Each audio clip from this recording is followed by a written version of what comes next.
Sherry, thank you so much for being on the podcast. Can you just introduce yourself a little bit and what subject you teach? Well, I've been an educator for over 30 years. I teach high school math at a small charter high school. So that's a little bit about me and Yeah. my education. So for 30 years now, did you always want to be an educator? You know, I always loved math. My mother told me when I was in kindergarten, I said I was going to be a teacher. Um, Along the way, I thought I might do something with computer science. But when I was in college, I started being a tutor for other students in computer science. And then that's kind of like created that love of teaching. Okay, Yeah. okay. And so when you first became a teacher, did you always start, was it always a single subject math? Were you always teaching math? I have always taught math. I did at one point, I got my credential to teach elementary school, but I never did that. Yeah.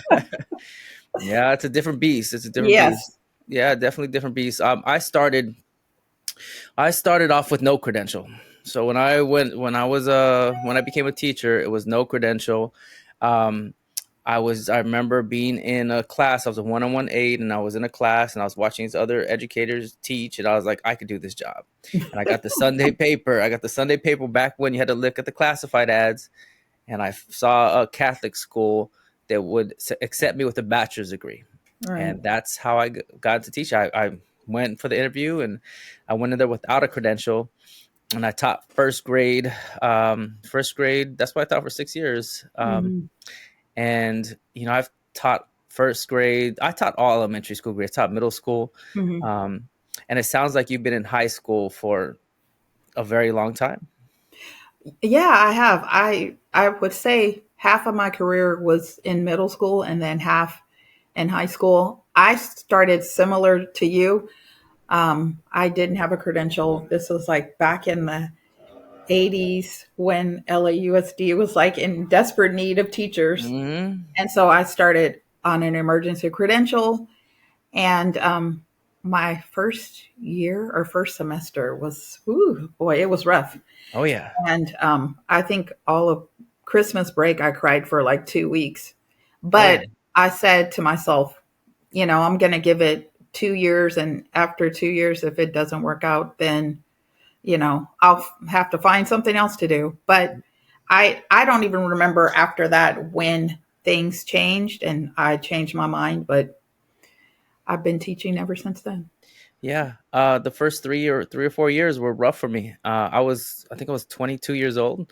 I was 22 years old, barely figuring out life myself. I had a family, I had kids, Wow. and yeah, That's a and lot.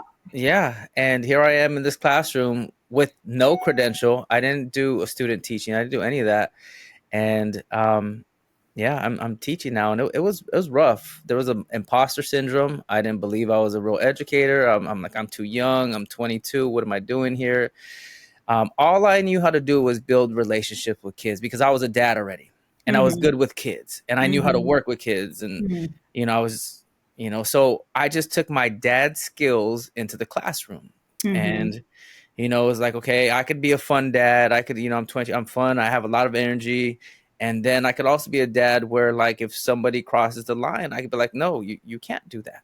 No, like I would do with my own kids. Like, no, that's not okay. You can't say those Mhm. things. You can't do those things. And so that's all I took into the classroom was that idea. That's all I had really. I had some experience. I worked at other places too. Like before I was a teacher, I worked as a playground supervisor, and I worked at a group home, and I worked as a one-on-one aide before I was a teacher. So I had those experiences as well. But a lot of it was just being a dad. Like, Mhm. just be a dad. Be a dad Right. who looks after these kids and wants the best for them. And that's what I did. Well, that's great because I didn't have that experience. And I just remember the first years teaching middle school, parents would be like, what would you do if this were your kid? And I was like, dude, I don't even have any kids. So, like, I don't even have anything to relate to Yeah. that. And I didn't even have kids for like 7 or 8 more years. Yeah. But I mean, of course, I learned a lot about relationships and building relationships during that time. But um, I didn't have any kind of training with working with kids like that. Yeah, for me, it was like it was trial and error. It was like, and then part of it was like I couldn't quit. Like Hmm. I had a family. I need to provide. I Yeah. couldn't just say, you know what, I'm just gonna quit and go back home and just chill out. And I couldn't. It was impossible. It's like you better figure that out, or your kids aren't gonna eat. You're Right. gonna, you're it's you can't pay bills. So Yeah. you gotta figure this out. And so my back was against the wall and it was like, okay, there's no out. There was no out, and I'm gonna have to figure this out. And I think that's not how it is now. I feel like now today, I feel like there's a lot of outs for people. Hmm. Like I don't know, like young people are not having kids. Like there's Hmm. not too many young people. I have 3 kids and my youngest one is 20. Hmm. They don't want, it seems like they don't want kids. My oldest one is 30, 31, 32. My other son, he's 27. They don't want kids. They never talk about, oh, I'm going to have kids. Hmm. And I know a lot of young people that don't want kids. So I I just think that the mentality of the young people today is just a little different. It's just Hmm. a bit different where if they decide I want to not teach anymore, maybe they don't have a family, they're not married, they could just go back and I don't know, just not teach. I don't know. What do you think about that? You know, I think I don't know about that part, but I do know even when I was first teaching, I mean, there were people who were teaching who had outs, right? Yeah. Like their parents were like wealthy. So, I made a bad decision here and going into teaching. I'm going to try, they had people to fall back on. Yeah. But I was like you, I didn't have somebody to fall back on. I had to make it work. And I'm not saying like that that's the only reason why I'm still a teacher now, but I did have to make it work because at that time I didn't have anything else to fall back on. Hmm. Um, and I'm also one of those people like, man, it's hard for me to give up on something, right? Yes. I'm just like, I Yeah. will just go to the ends of the earth, Hmm. which, that's how I lasted in teaching in the beginning Yeah. Yeah. until I loved it. When did you start loving it? You When was know, that? when I started loving it when I felt like things that were difficult for students to understand, that I could help them to understand it. So that's when I started loving it. Hmm. Okay. Because with math, there are always things that might be difficult for kids. Hmm. Even some of the easier things that are things that I might think are easy, students have a hard time understanding. So Yeah. when I could teach something to someone that they always felt was difficult, and they understood it after I, worked with them, then that's when I started feeling successful. Yeah. Yeah, and then once I could also like mentor other teachers, or introduce them to different things. I'm one of those people who I like to try different things, and so when I try something and I like it, then I'm gonna tell you about it. That's good. That's Yeah. good. For me, when did I start loving it? I'm gonna say that when I started loving it when I felt competent at what I was doing. Hmm. So that like year 4, year 5, I felt like I knew what I was doing. I was actually making a difference. I was actually Hmm. doing something. Um, I was good at building relationship with kids. That was not a problem for me. And I started to understand the curriculum. I started to understand how to teach to first graders, how to get them to know how to read. That was such a big thing when Hmm. you go from a non-reader to a reader at the Hmm. end of the year. That's like amazing. If you ever had all the first grade all the kindergarten teachers out there, if you they know about this, where like you go from a non-reader to now you can read a book. It's huge. You go from not knowing any math Hmm. to knowing math. Like Hmm. and so when I saw that progress, it motivated me. I was like, Hmm. wow, I'm doing something here. I'm not just I'm actually making a difference in the Right. lives of somebody. And Right. to me, that was huge. I was like, man, this is what it's about. It's not about me. It's about making a difference in the lives of other people. And I just got a lot of joy out of that. And I still do today. This podcast, whatever I do on social media, the fact that it helps other people is the reason why I continue to do it. Like, Mhm. okay, people are learning from this. People are going to learn from this podcast that we're making today.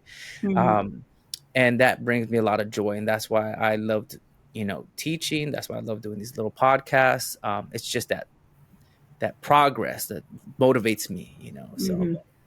Yeah, and I think even even though for the majority of time I taught math, there were some times when I taught classes like Avid or mhm, computer science that I feel were like more applicable to their, like the things that were going on with them in life. Um, and I felt very, like you said, successful or proud of myself when I was teaching those subjects because I could really see those things making a difference for them in the moment. mhm, I've had some difficult conversations with students, and there's this one student, and she, to this day, we we follow each other on Facebook, and she will always talk about, this like one conversation we had in class, and it was rough. It was rough, but she really appreciated that I was willing to have that conversation with her. yeah, and that's what it. When you have those tough conversations when you draw the line, all right, you draw the Hmm. line, you say, no, you can't do that. And you're not allowed to do that. And the reason why you're not allowed to do that is because I want you to be successful later on down the line. And I know if Hmm. I continue to allow you to do these things, then later on down the line, you're not going to be successful. So I'm going to draw the line and say, you can't do that. Hmm. Those are the students that at the end of the school year or down the line, man, Miss was my favorite teacher, Hmm. right? Mr. was my favorite teacher. Though, when I think about all the teachers in my life that actually I remember, it's the ones that really pushed me to be better. Hmm. They pushed me to be better. And I didn't like it at the time. I didn't like to be pushed to be better. But you think about it, like, man, I remember Mr. Quarters uh who gave me a hard time when I wanted to leave his class because I was told that I don't need to take this high school math class. And so this is a true story. I went to his name is Mr. I went over there. I showed him my slip. I was like, hey, Mr. Quarter, can you sign this? Because I don't want to be in your class anymore because I'm not going to go to college. Hmm. And I just want to not take this class. He's like, I'm not going to sign it. You're going to stay here. You're going to stay here for the whole year. And I'm like, what? He's like, no, you're going to go to college. You're going to stay here and you're going to take this class. I hated him for that. I was Yeah. like, I remember I could tell this story over and over and over again. Oh, Mr. Quarter, he probably saved my life, this guy. Yeah. Or I would have, he made it easier for me in college. I Yeah. didn't have to take that extra math class. Yeah.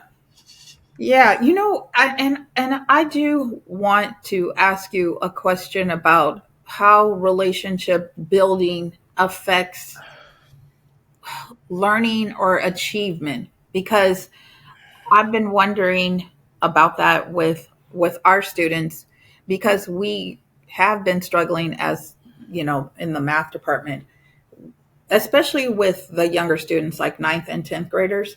We've been struggling with them and you know Hmm. having passing grades, like, Yeah.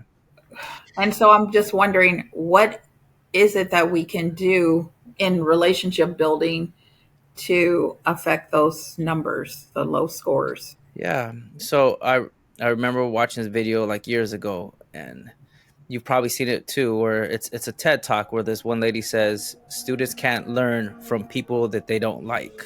Okay. Students can't learn from people that they don't like. Mhm. And so that right there was like, oh, that is so true. Mhm. That is so true. As an adult, I can't learn from somebody that I don't respect or I don't like. Mhm. If I'm in a PD as a teacher, if I'm in a PD and somebody comes in and I feel like they were rude out the gate, like they were rude to everybody, and they go up and I don't care if they were the best speaker in the world. Mhm. I don't care if they have the most powerful. He was rude to me when he walked in. Mhm. He brushed me off. I tried to introduce myself, and he just kind of brushed. My ears are closed off. I don't care what he says from this point forward. Mhm. That's how I feel like adults are. You Mhm. know, you sit on a Tuesday. We have Tuesday PDs, and we have guest speakers that come in and talk, right? And if I've noticed that if they're not making that connection with the staff, and they just go in there and they just start talking, Mhm. like, oh, and blah blah blah blah blah. You could see people like looking at each other like, oh, this, oh, here we go, like, oh, you see those faces, you see the eyes being rolled, you see like, oh, here we go. So in the classroom, when it comes to relationship, you need to students are not going to learn from people that they don't like, right? Student, and especially students with difficult behavior, have a they have a heart. They'll follow people before they follow rules. It's a thing I believe truly. They'll follow people before they follow rules. And in order for you to get them to follow any of your rules, they have to buy into you first. I Mhm. always say this. And it's not about being friends with your students. You're not ever trying to be friends with your students, Mhm. Mhm.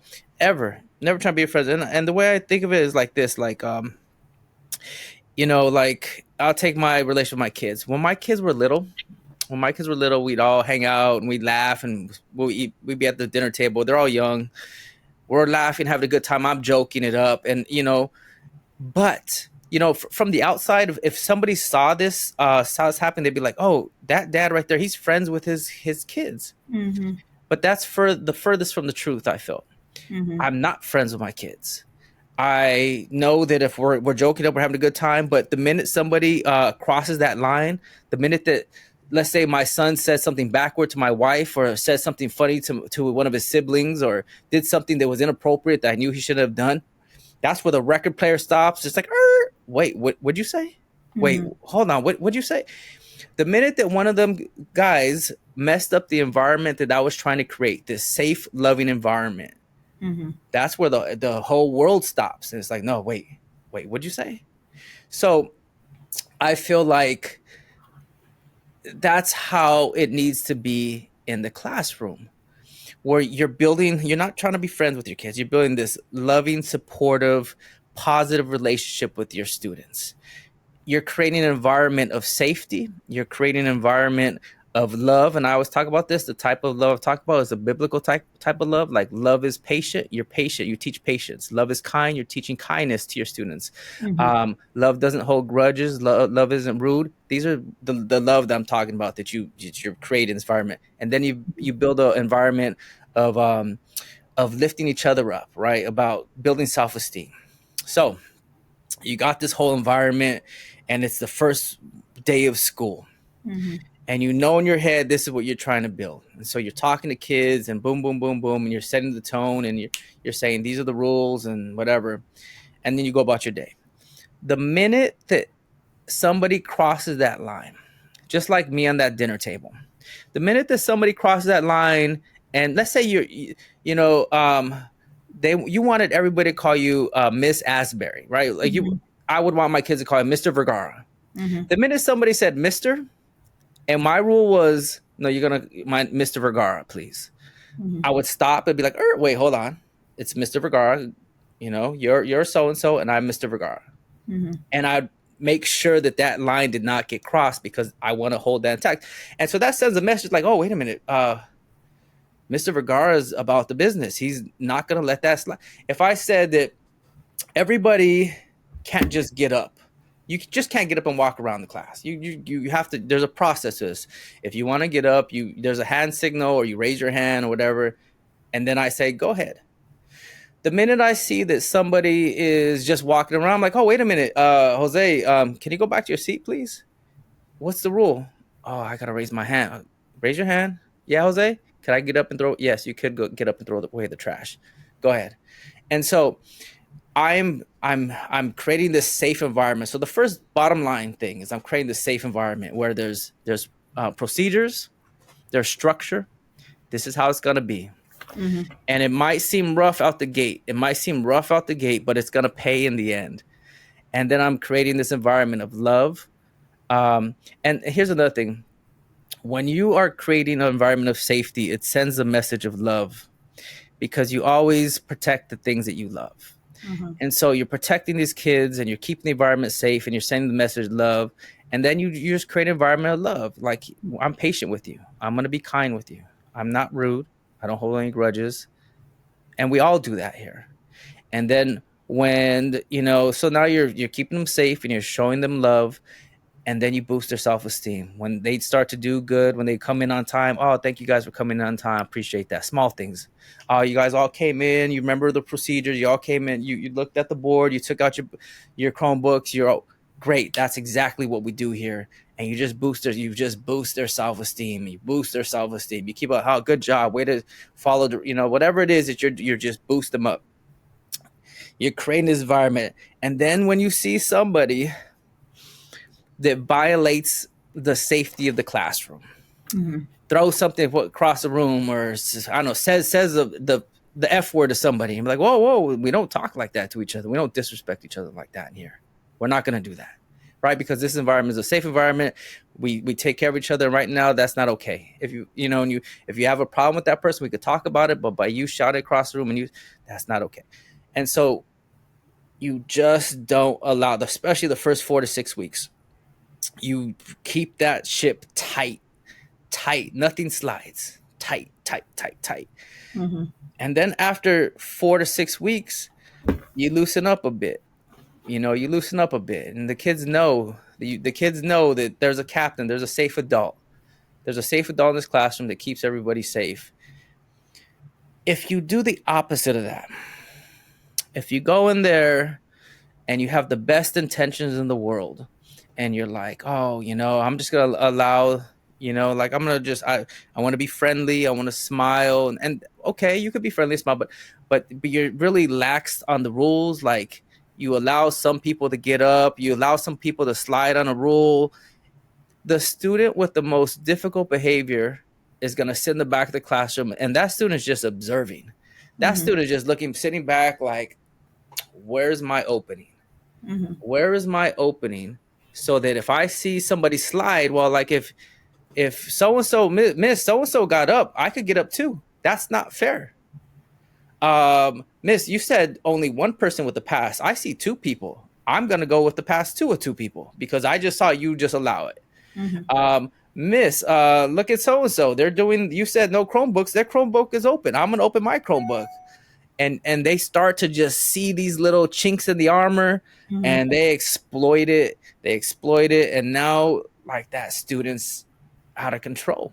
Yeah. And this could be like the first week, the first week of school. Yeah. And so that's a long answer for how do you, but I think that it starts by keeping that ship tight. You keep that ship tight. You think about, I'm building um, a respectful, supportive, positive relationship with the kids, and I'm building this environment of safety, of love, and of progress. And you keep it that way for tight, tight, tight for the first 4 to 6 weeks. And then in January, December, January, you reap the benefits. It's like a harvest. It's like a harvest. Like, these kids know, like, you don't even have to do much. And when Jose just gets up, you just give Jose a look. And then Jose's like, oh, my bad, miss. Can I go throw away the paper? Yeah, go It's ahead, Miss man. Asbury, by the way. Yeah, yeah, exactly. Miss Asbury. Yeah. Yeah. Well, so I think part of what ends up happening is, and I'm not saying that this happens for all teachers, but with this feeling of like, I got to get through this math, right? Mm, We let other things slide. yeah. And so, but teaching math or doing the things that we normally do in the classroom is giving us opportunities for those things to arise and for us to deal with them. So, but like you said, if we deal with those things the first 4 or 6 weeks of class, then the next, whatever, 18 weeks of the Mhm. school year, or then we have more, there's more structure, and there is more opportunity to get through whatever we have to get through. That's right. Yeah. It's like a locomotive. It's like a train. It's Yeah. like a slow chugga chugga chugga chugga, and it's very slow, and you're barely getting through the curriculum, right? Right. You're barely getting through the curriculum. You get through a few Yeah. standards, a few math Mhm. standards, Mhm. and it's moving real slow. Yeah. And you're teaching group work, and you're teaching about, resilience, and you're teaching Mhm. about be patient, and you're teaching about teamwork, and you're teaching about, like, hey, when you get frustrated, here are the things that help you regulate these emotions when you feel this way. Mhm. And these are the things, and that's what you're teaching, and you're teaching, academics. Yeah. You're teaching and through a simple math problem on the board, you could teach a whole social emotional lesson right here. Like, if you put up some sort of expression on the board, and be like, okay, here's this expression on the board right here. um some of you guys are gonna get frustrated. Mhm. Some of you guys are gonna get frustrated. What do we do when we're frustrated? What do we do? Anybody know what we do? And no, you might get nobody's, their hand might be raised. Do we just quit? Do we just, like, pretend that we're doing this work? Like, do we sit there and just pretend? And do we have a blank paper? Is that what we do, guys? Mhm. Do we look in our book? What do you think, guys? Hopefully you got kids will be like, well, I should try. That's right, you should try, and it's okay to make mistakes. Mhm. It's okay to make mistakes, but because by making a mistake, you're going to learn from your mistakes, and then eventually you're going to know how to do this expression on the board. What Mhm. else can you guys do? And, like, well, I could look at my Chromebook and find an example. Yeah, you could look, or you look in your textbook, or you could ask Mhm. your neighbor, or you could raise your hand. You could ask me. You could come to my small group. These are the things that are acceptable, right? These are things that are acceptable when working with this expression. This is what I want you guys to do. What's unacceptable? While pretending like I'm working, while getting out my phone and just giving up, while getting my Chromebook and going on YouTube and listening to Spotify and doing all these other yeah, yeah, because Mhm. those are all unacceptable, right? Mhm. We're not doing those things, right? So just by going through a simple math problem on the board, you could teach so much of some sort of social emotional regulate emotions. What do you do when you're frustrated? How do you have resilience? How do Mhm. you overcome when things are difficult? Like, you do so much. When I taught math and science in middle school, and that's what I did. I was like, yeah, we're doing this math problem, but we're gonna talk about teamwork today. Mhm. Today we're gonna focus on teamwork, Mhm. because I don't think you'll ever use this math problem on the board, but I bet you'll work with people for the rest of your life. Mhm. For the rest of your life, you'll work with people, and you're gonna need to learn how to work with people. So today, I'm gonna put everybody's name in a hat, and whatever two get pulled that's who's gonna get pulled, and I'm gonna tell you where to sit. Mhm. Mister, why do you? No, I don't. No, that's life, because that's how life is. You're just gonna get Mhm. paired with somebody, and then you're gonna have to go sit here. Mhm. And because we're working on teamwork, and I want you to feel uncomfortable, and it's okay to feel uncomfortable. I need you to understand that through being uncomfortable, you will grow. That's the only way to grow. So that's what we're going to do today. Mhm. And boom, boom, boom. All right, boom, boom, boom. And and I loved making my kids feel uncomfortable. The minute they feel comfortable is the minute they start to act up. I felt Mhm. like, oh, I feel comfortable in the seat. I feel comfortable. I know what I'm. No, let's make you uncomfortable now. Let's throw a wrench in all of that, and let's grow you, because through being uncomfortable, you're gonna grow. So Yeah, the thing that I see, like looking at the situation at my school, is I can see that we, for the lower grades, like ninth grade, you know, those are the students that are most challenging, right? mm, mm, Um, and so having a team approach to dealing with that would be a good solution. yeah, the ninth graders are rough. Hmm. When I was a dean of middle school at a middle school, high school, it was the sixth graders that would act ridiculous. Eighth grade Hmm. was fine. Yeah. And then, because it was a span school, so I was at school K through 12, but, like, the sixth graders acted funny, and the ninth graders acted funny Yeah. because they didn't realize yet. Hmm. Like, the seniors and the juniors understand, like, oh, I need to get my act together because I want to graduate. Hmm. And it's the ninth graders that act a little silly, that need extra guidance, Yeah. that extra bit. What do you guys do with them? What are you doing with the ninth graders? Well, Well, so we have realized that, the ninth graders are the students that we're having the most challenge with.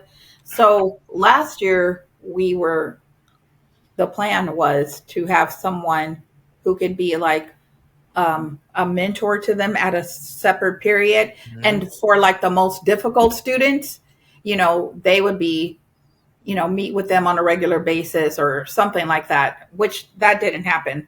Yeah. Um, and I think, John, I really just have to say, at our school, um, we just have had a big shift in the clientele of the students we have. Okay, because we have a charter high school. Initially, our school was well, it is still a early college high school, but initially we had, you had to have a certain GPA, you had to Hmm. apply and all this thing in Hmm. order to get in.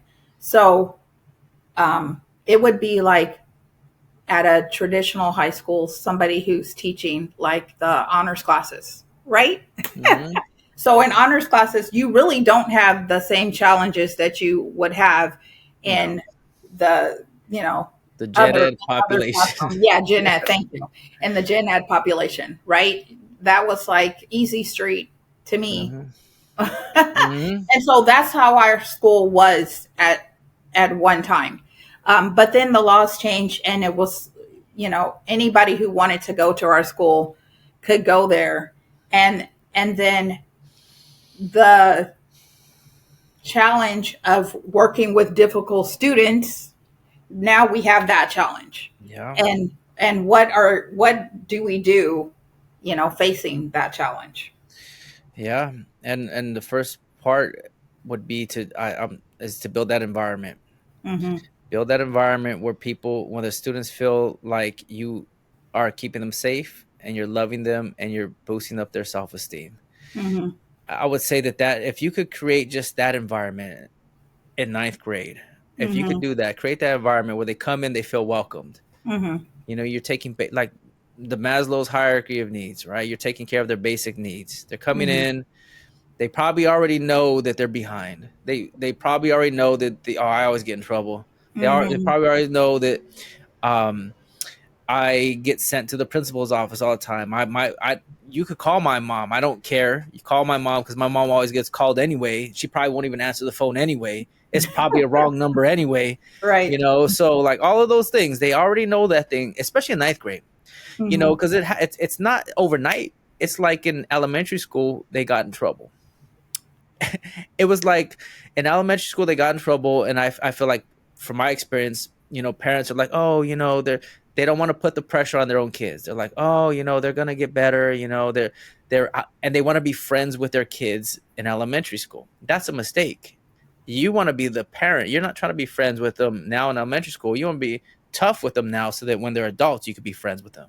When Mm-hmm. they're adults you could chill out because they already know how to behave themselves. And so these parents, I feel, are trying to be friends with their kids now, like treating them like peers. Like this is, and that's going to backfire on them terribly when they're an adult, because now you despise your son or your daughter.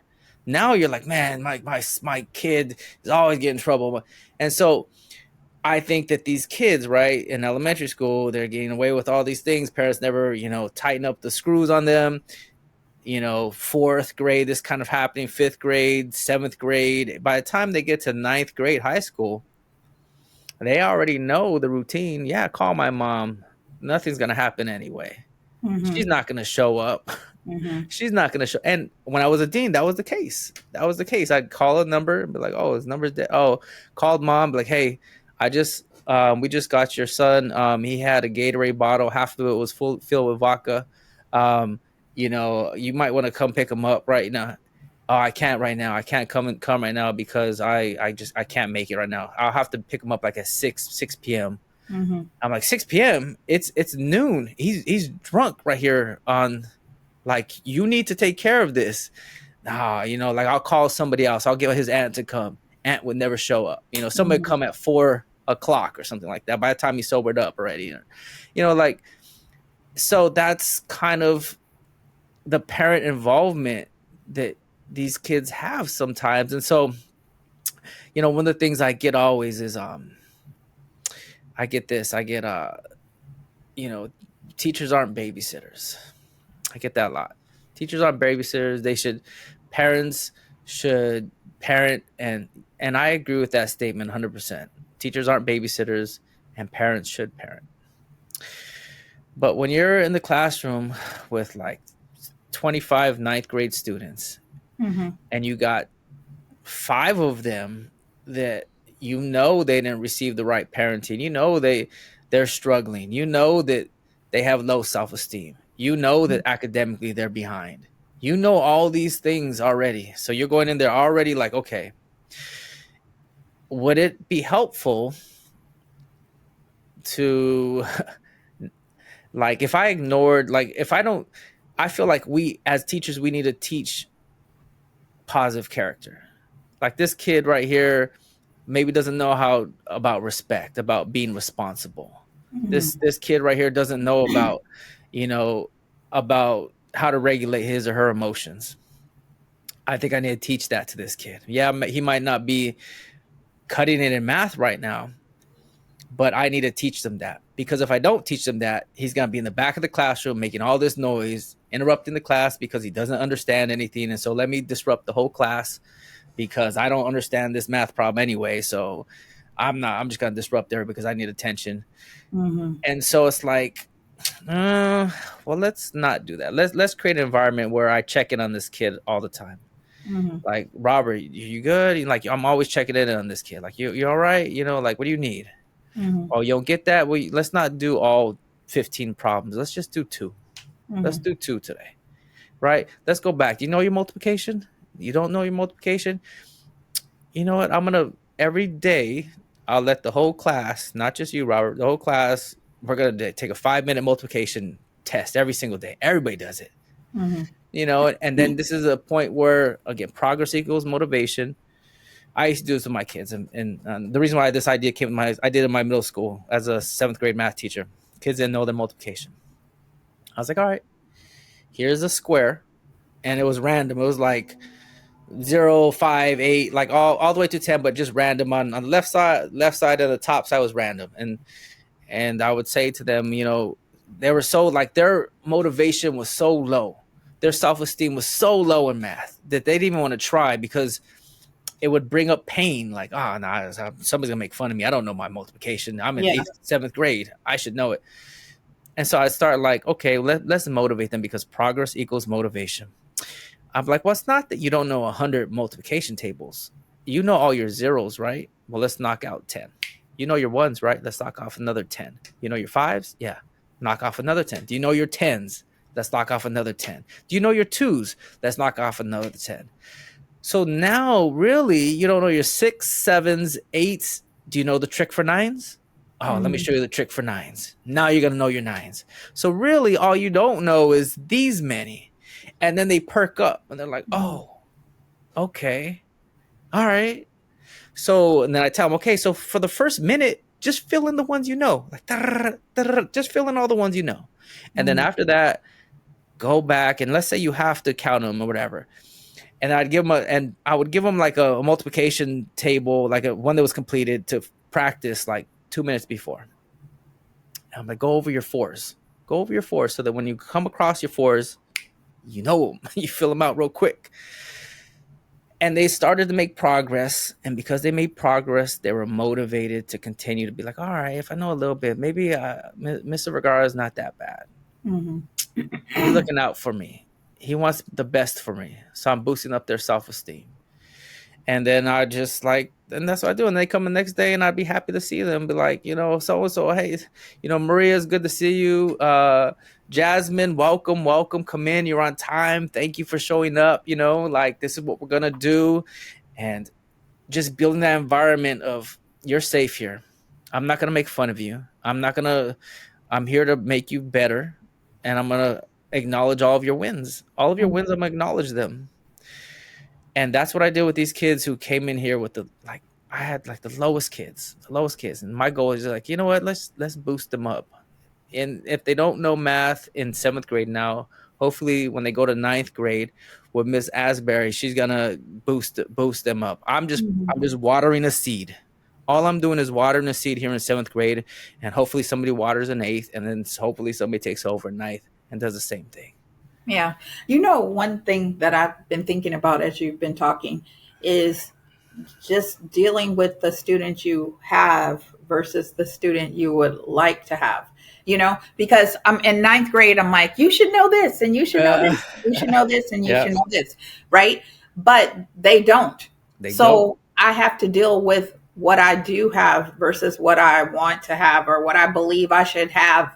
So just starting there and Yeah, if you say dealing with the you should, reality. yeah, if you say you should know this, I'm Hmm. already tuned out. Yeah. You've lost me. The minute you told me that you should know how to do this already, why don't you know how to do this? Hmm. I'm like, I'm tuned out. You've Hmm. just called me out. You've just you're calling me out, and I'm not okay with that. And Hmm. I'm gonna tune out, and you know, so that's something that I feel like we have to be real careful with is because we all like I know as a teacher, like when I was a classroom teacher, like you should know this. Why don't you know this? Who was your last year's teacher? Why don't you Right. know this? Right? Yeah. You're right. Stuff like that goes your mind. Like who taught you before this? I went to a conference and the lady said everybody's was someone's last year's teacher, and I was Mhm. like, oh my god, like I was somebody's last year teacher, right? Yeah, yeah. So, so I can't say that anymore. Who was your Wow. teacher last year? Yeah. Just it comes if safety, love, build their confidence. Safety, love, build their confidence. That's it. Safety, love, build up their confidence. Safety, when they come in here, they feel safe. They feel safe. There's rules, there's procedures, and you're showing them love. And then the minute they cross the line, you acknowledge it. You're like, oh wait, that's not okay. Hmm. If you're frustrated, if you're angry, if this made you upset, there's other ways to deal with it than to just lash out and curse at somebody or curse me out or just leave the classroom. Like that's not okay. And maybe that's a private conversation you have with the student on the side. Like, hey, that's not Hmm. okay. That's not okay. I'm here to make you better. Right. I always tell my kids, like the ones when I, as assistant principal, when a kid tries to lash out at me because it happens, like they're in trouble, and I get called to go in the classroom and get them out, and I call their parents, and I do the whole, restorative process with them, and I'll sit down and talk, and they'll start to raise their voice, and they'll start to get mad at me, and then I'll go back to be like, hey, have I ever been rude to you? Have I ever been rude to you? Have I ever raised my voice and yelled? Have I ever called you out in front of somebody? Have I ever made fun of you? Have I ever made you feel little? Has that ever happened? Ah, no, mister, it's never happened. Right? And so when you're talking to me right now, that's not okay. There's no need for that. Yeah, you got in trouble. You made a mistake. And I'm gonna call your parent and there's consequence for all this, but there's no need to be rude. I'm not rude with you. I just want to talk it out. I want you better. Hmm. I want you better so that when you go back to the classroom, you're a better person and we learn from this mistake.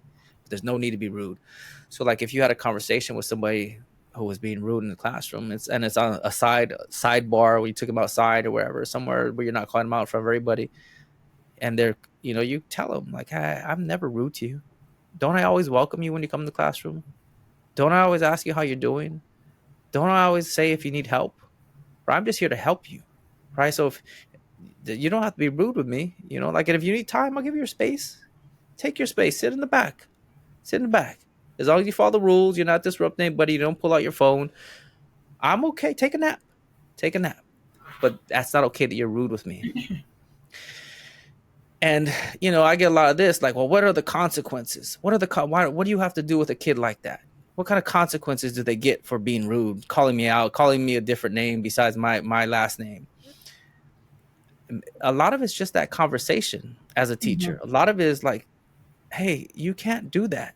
Have I ever been rude to you? Like a lot of it's just that restorative that conversation, and your conversation will carry more weight when they have a relationship with you.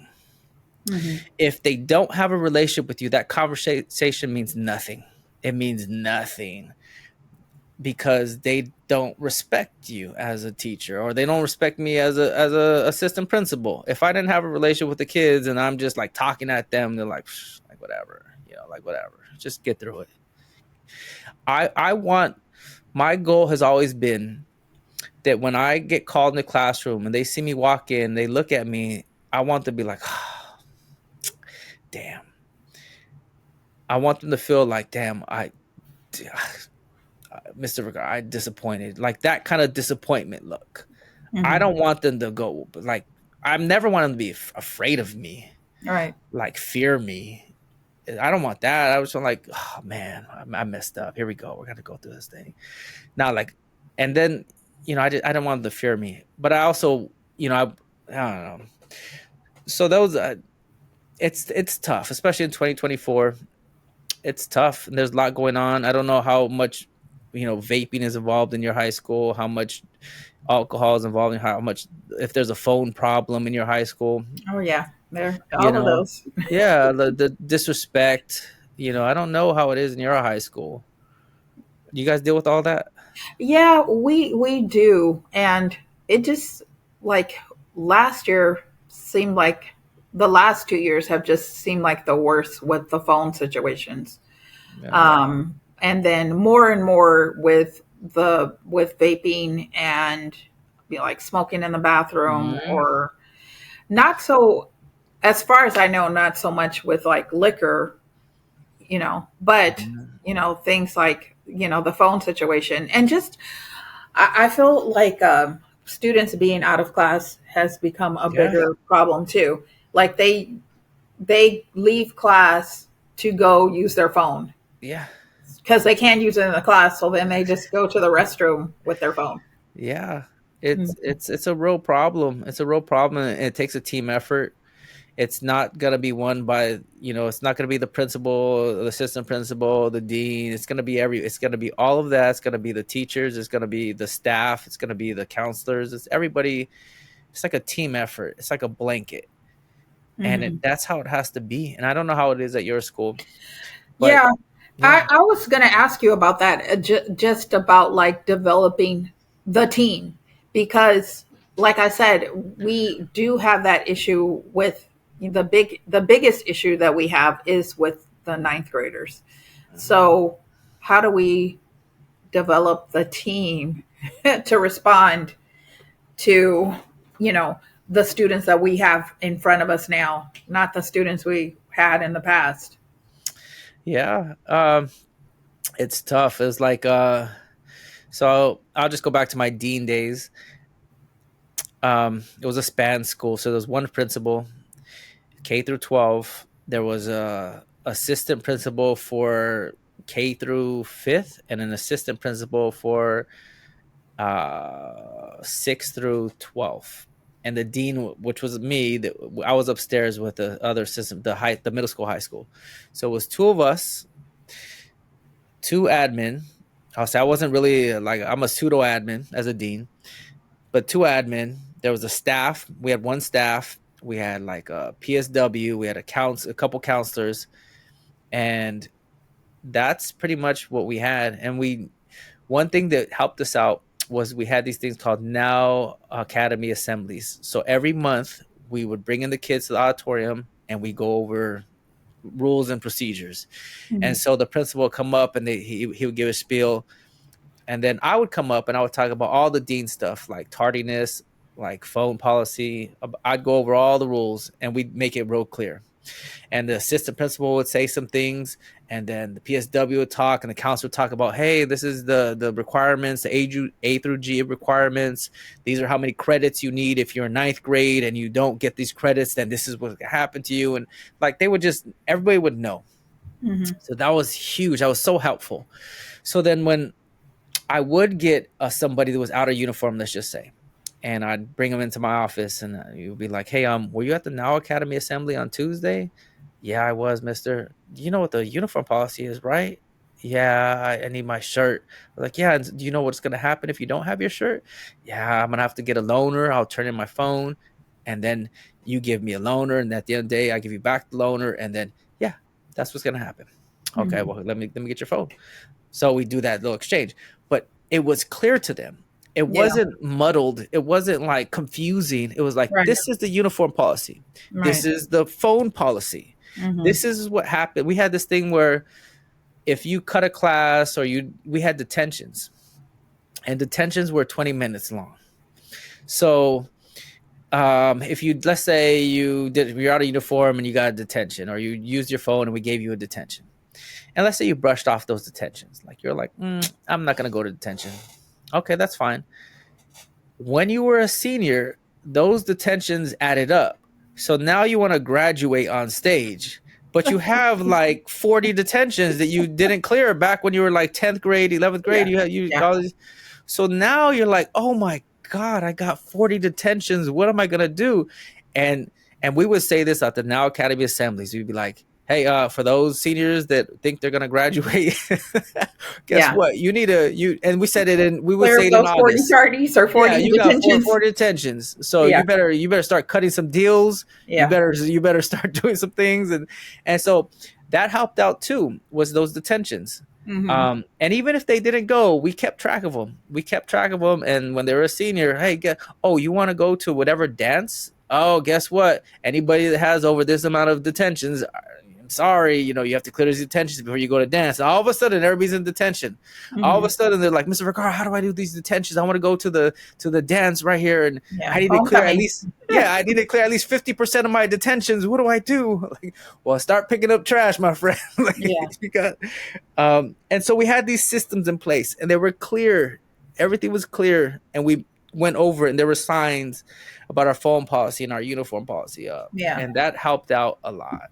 Well, and that sounds like something that we can put in place, just you know, having all of the students, or, that's all of the students know the expectations for the school, Yeah. versus just like, this is Mrs. Asbury's rules, or this is Miss, Hmm. such and such's rules. This is the rule for the school, not just for the What's your teacher. phone policy? Well, my phone policy is What's the that, school's phone policy? How about that? well, The there we go. There we go. yeah. Yeah, we don't have a uniform school phone policy. Yeah, it's a problem. Yeah, it is. Yeah. Mm-hmm. So that's a problem because if I'm a student with difficult behavior and there's no real policy about this, I'm gonna do whatever I want. I'm gonna, Right. Yeah, they know, like, in this class I can use my phone, in that class I can't. You know what I'm saying? It's just Mhm. like, it's like a game. Yeah, yeah, Hmm. it's a game, and people take advantage of that game, and Hmm. that's a problem. So I guess your leadership, like it's okay, like put together a phone policy. I'll tell you, Yeah. mine is. My phone policy at that school was a 531 policy where it was like, okay, if you were caught with the phone and it was brought to the dean or any administrator, you get a choice. You have either I keep it for 5 days, meaning that when you come inside the school, you check it in, I put it away, and then later on I give it back to you for 5 days. 3 days three detentions. You get three detentions. And after three detentions, I give it back to you, or Right. one phone call home where I just call your mom and then she has to come pick it up. Hmm. And that was the phone policy, and it worked for the most. I won't say it was like the best, but it worked because it was uniformed. Right. It Hmm. was uniformed. So Hmm. yeah, So the phone policy was they couldn't have the phone out in class. Is that what the the policy phone was? policy was it started off with yeah, not in class, not in the hallways, not in Hmm. the Okay. restroom, Okay. anywhere inside the school building. Oh, Recess okay. and lunch, Yeah. we allowed it. Yeah. But the minute you walked into the school building, so like if they were going to a class and they had their AirPods in, like during the restroom break, or they were like this, Yeah. or like, hey, put it away, or it's gonna get taken from you. Yeah. You know what it is. You know what the policy is, and Right. so sometimes we have to take it from them. And Hmm. but it's easier to take it from them when you have a set policy. Right. When you don't, it's like, what do Hmm. you mean you're gonna take? What do you mean? Like, you're not gonna take this from me? Like, no, no, you're not. So yeah. You have any more questions, Miss Asbury? Any more? No, the thing that what I'm taking away from this conversation today is, you know, using the beginning of the year to establish those routines and procedures Yeah. and not being so caught up with, like, I got to teach Yeah. all these sections of math, or history or science or whatever the topic is, right? Like Mm. that's like the second part of the goal for the year Mm-hmm. to get through all of that. And because you're not going to get through it anyway if you That's don't right. have control or manage, if you're not managing what's going on in the class, and developing the procedures or routines for the whole school. Like, what's going to happen if you have out your phone? Like, everybody knows what the school's policy is, not just Mrs. Asbury's policy, Yeah. but the school's policy. Yeah. And like relaxing too, because I feel like, because I do teach math, I feel like there is so much that I need to get through. And so, like, at the beginning of the year, that's like um that's the thing that's like running me in the beginning of the year. And so just relaxing and realizing that through whatever lesson I'm teaching in math, I'm also going to be teaching the rules and the procedures and building the relationships with students too. Yeah. Yeah. That's it right there. That's it. And if you do that, your school year is gonna be fine. You're gonna have Mhm. a fine school year. It's gonna be okay. I remember going into classes as a dean, and I would have people trying to get through the curriculum, and you'd have these kids not paying zero attention, like no attention at all, and the teacher's Right. up there just talking away Right. and just Yeah. just trying to get, but nobody's listening. Nobody's Yeah. listening, and Hmm. I'm like, You're not even teaching. You're not Hmm. even teaching. You're just going through the motions, getting up there and pretending, and you check off a box like, yep, I taught that standard, Yeah. and moving forward, nobody was listening in the first place, so you didn't really teach that. And so Hmm. you you can't do that as a teacher. You cannot do that as a teacher. You stop, you're like, nope, that's not okay. You stop, and you got to make sure that you establish that the month of school, first month and a half of school, you establish that this is how it's going to be, and you do that, you will have a successful school year, a more successful school year than if you didn't do that. Hmm. So yeah. Well, yeah, I do have one other question for Sure. you, Hmm. and that's just about getting other people on board with Yeah, that's tough. with the program. That's tough. Getting other people on board is tough. That's really tough. Well, You and want also, how do you know, like, how do you know that you are really making the difference for students? I'm gonna say, for me, the indicator wasn't, when I was a classroom teacher, the indicator wasn't academics. It wasn't like you passed that test. Yeah. It was not that. It was Hmm. like, are you a better person? Okay. Are you a better person than you are today? Because you might not use any of these science facts at all Hmm. in life. And you might not. I was teaching seventh grade math. You might not use really any of these. You'll multiply, you'll divide, you'll add, and you'll subtract for the most part in your life. And we have calculators now. But are you gonna understand, this whatever formula are you gonna use? I don't know. You probably not. But I'm hoping that you come out to be a better person. And this is my personal take on this. I don't believe that everybody believes this. Hmm. But this was my personal take. When you leave my classroom, are you a better person? Can you critically think?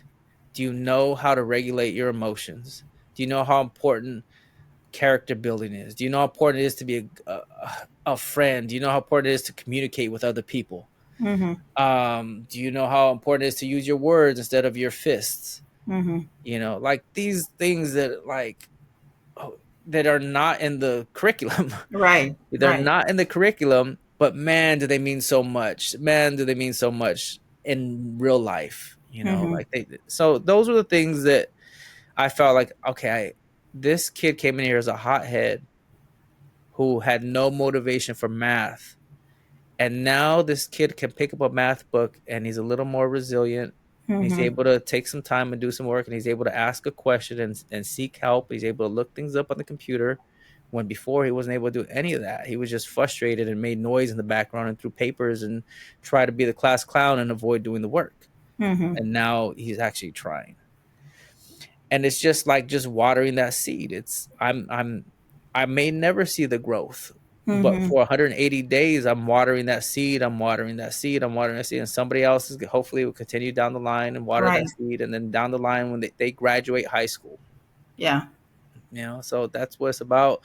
I'm not going to save everybody. I know that. I'm not going to save everybody. I'm going to be a good person to them. I'm going to be a good Mm-hmm. person. I'm going to make them feel welcome, make them feel comfortable, make them feel safe, make them feel loved, make them feel like they are good people, make them feel like they're important, like they're seen, like you're important, you're seen. That to me is success. Right. So, Mm-hmm. but that's my opinion. I'm sure people don't agree with that. I'm sure there's somebody like that's BS. Like they should know all these facts, Yeah. and I'm like, nah, they could Google that. They can look it up now. AI will solve it for them now. Right. Yeah, that's so true. So I don't know. I don't know.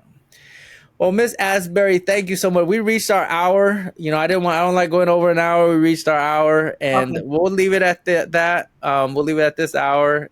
Thank you so much for being on the podcast. I greatly appreciate your time and the questions you asked. Hopefully, I believe that the questions you asked are going to be helpful for the viewers that actually watch this podcast. So Mm-hmm. thank you so much. Thank you for having me. Thank you for actually taking the time to answer my questions, Yeah. and hear what I had to say.